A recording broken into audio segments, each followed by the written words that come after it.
The Dance of Little Feet, Musings on the Movements of Tiny People. Ears are remarkable. The idea of hearing blows my mind. Much more pleasant than a blown eardrum, by the way. Sounds ride on waves like surfers and make a grand entrance through cavernous flaps on the side of your head. This is pretty crazy stuff. Can you imagine explaining that to a visitor from another planet, even assuming they were equipped with their own hearing apparatus and could make out the sounds coming from another hole in your face? Remarkable is an understatement for what's going on here. Now that we are thinking about sound, let's talk about one of my favorites. Of all the noises that bless or afflict the human person on a daily and sometimes minute-by-minute basis, few are as delightful as the sound of little feet. Because, of course, little feet are attached to little people, and little people are tremendous. Excitement and urgency are paramount in the life of small children. Anything that is worth doing at full speed. While some children are more deliberate than others, they still seem to have a gear in them that many of us adults seem to have lost access to at some point. We can travel faster when absolutely necessary, but use of this emergency speed often leaves us huffing and puffing. The most avid movers of the infant class exhibit this pace even while crawling. Toddlers, those masters of dashes and short sprints into the face of danger, show off their devastating quickness at the slightest turn of the parental head. The sounds produced by this hasty movement of the lower limbs are sensational.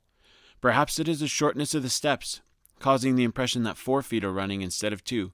Perhaps it is the booming volume reached through this activity, seemingly so disproportionate to the size of the perpetrator. I have not reconstructed the magical formula. All I know is that little feet make glorious sounds. I cannot even imagine what it must be like from God's perspective, with the music made by billions of little feet ascending up to him. My own heart is full from the rhythmical impressions made on our hardwood floor by our 4 girls, even from the youngest, who still gets about mostly on hands and knees. The noise that often greets me when I arrive home from work is the clatter of 40 little toes. They either advance toward me with delighted smiles that melt a father's heart, or they flee at my coming.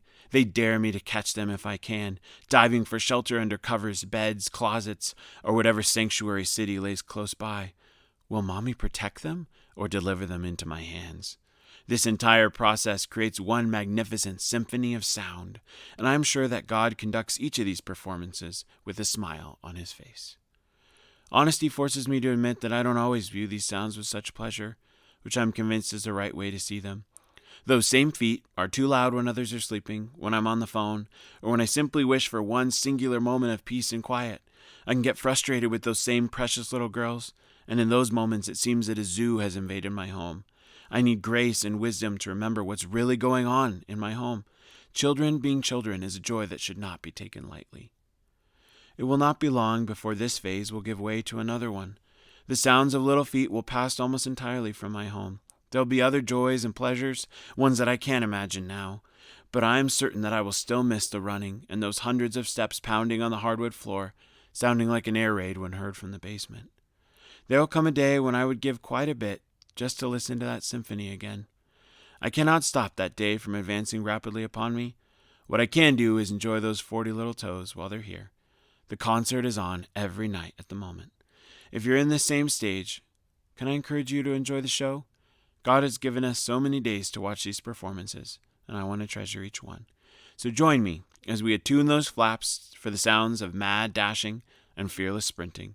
The curtains have just opened, and the dance of little feet is about to begin.